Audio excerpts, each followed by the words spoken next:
Olá pessoal, Wesley Victor na área, professor de História. E o assunto de hoje nós vamos abordar um pouco sobre as primeiras civilizações.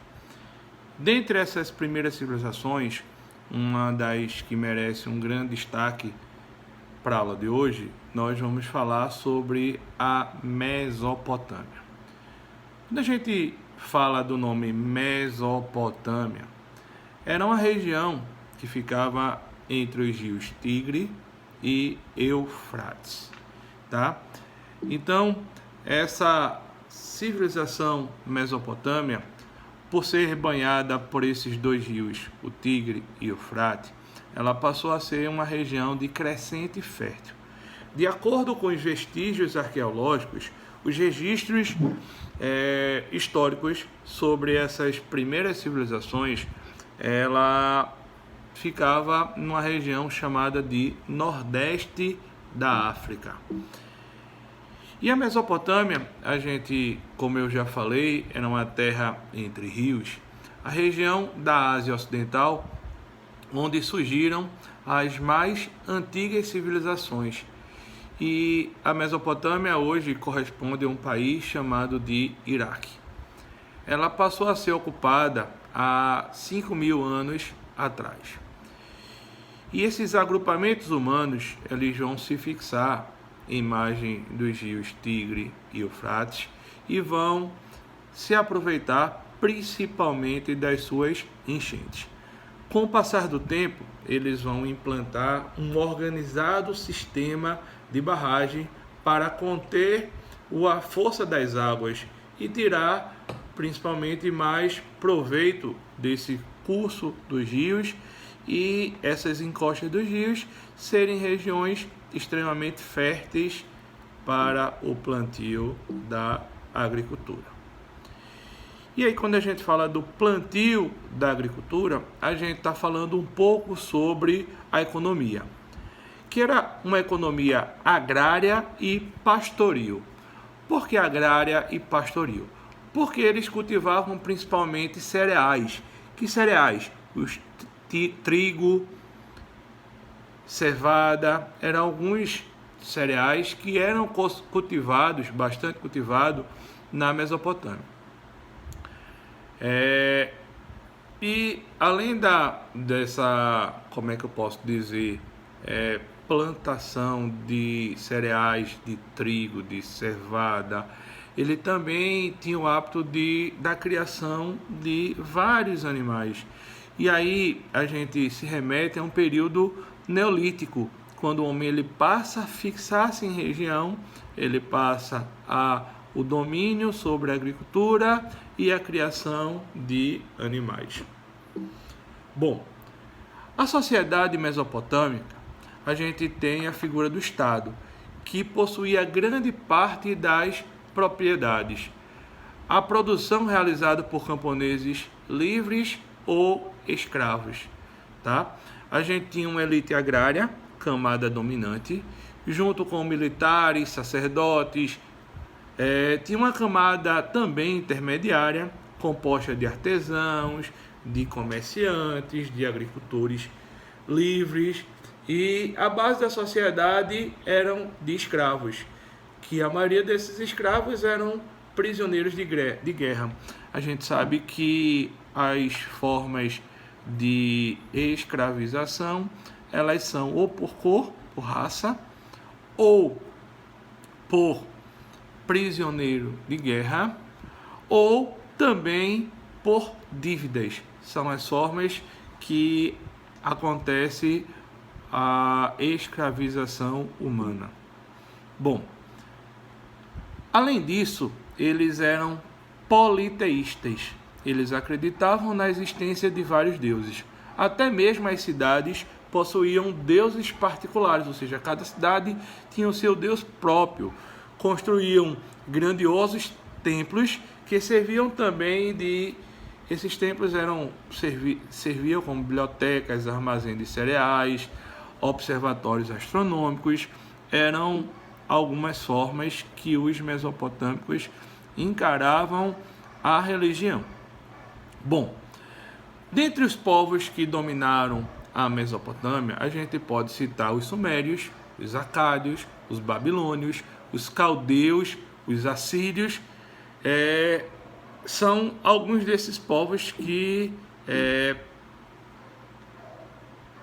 tiveram sua parcela de tempo na Mesopotâmia.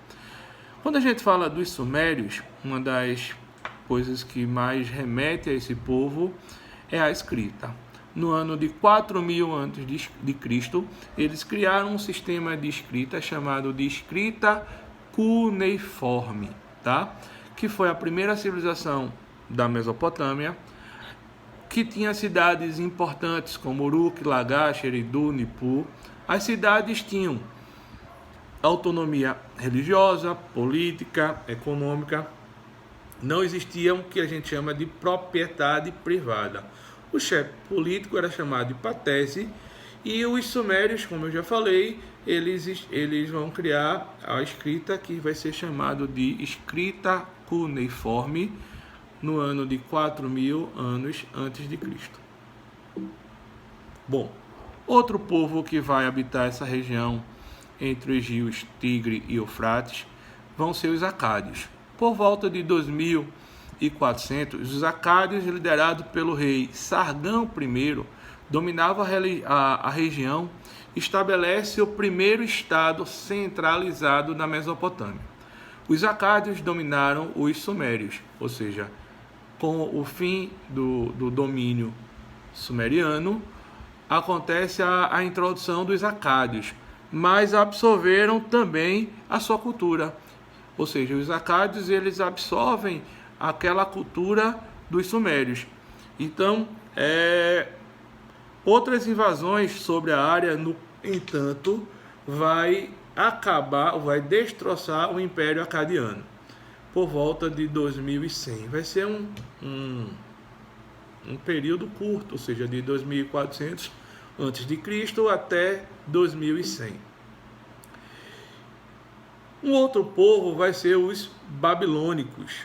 A Babilônia se transformou numa das grandes capitais da antiguidade. Ou seja, vai ter um rei babilônico, chamado de Hammurabi, que ele vai elaborar o primeiro código de leis escrita, que vai ser chamado de Código de Hammurabi, que é baseado no princípio de Talião, que era o olho por olho, dente por dente, ou seja, uma pena proporcional ao agravo. Por exemplo, se um pedreiro ele constrói uma casa e essa casa vem a desabar e matar o filho do dono da casa, o filho do pedreiro deveria ser morto, porque é baseado no princípio de Talião, que quer dizer olho por olho, dente por dente. Por volta do século XVI a.C., o império foi aniquilado por outras invasões, principalmente dos assírios, tá? Que eram povos extremamente cruéis. Eles organizam o primeiro exército com táticas de guerrilha. Como eles eram guerreiros ferozes, eles tinham a tática de, quando eles conquistavam a região, eles matavam os seus principais líderes, esquartejavam e colocavam expostos em praça pública, para que o povo não se rebelasse contra os assírios, tá? Eles eram considerados guerreiros ferozes. Os assírios impunham uma dominação de terror, saqueavam, destruíam, massacravam os vencidos. Este povo foi o primeiro povo na história a ter um exército organizado. Desenvolveram tecnologias como a catapulta. O império entrou em declínio devido a uma série de sangrentas revoltas dos povos oprimidos. Bom, os caldeus. Com a destruição dos assírios, os caldeus aproveitaram para dominar a Mesopotâmia. A capital novamente foi a Babilônia. O mais importante rei nesse período dos caldeus foi o rei chamado de Nabucodonosor, que vem a governar no período de 605 a 563 a.C., que ficou conhecido como um construtor de obras grandiosas. Esse rei Nabucodonosor, por exemplo, ele vai criar os jardins suspensos da Babilônia, tá? Ele vai ser também o responsável por escravizar o povo hebreu, que vai ser conhecido como cativeiro da Babilônia. Bom, além disso, ele vai criar o que a gente vai chamar de o jardim suspensos da Babilônia, a Torre de Babel, tá? Em relação à ciência, a matemática, eles tiveram uma importância muito grande, porque eles dividiram o círculo em 360 graus e sabiam utilizar as equações do segundo grau. Então, eles tiveram alguns avanços na matemática por conta desse círculo, esse círculo de 360 graus. Eles sabiam fazer essas equações. Por quê? Porque esses cálculos eram utilizados principalmente para aproveitar as encostas dos rios, Tigre e Eufrates, e também para um melhor aproveitamento da sua agricultura. Foram os pais da astrologia e serviram de base para a astronomia. Então eles passaram a observar os astros.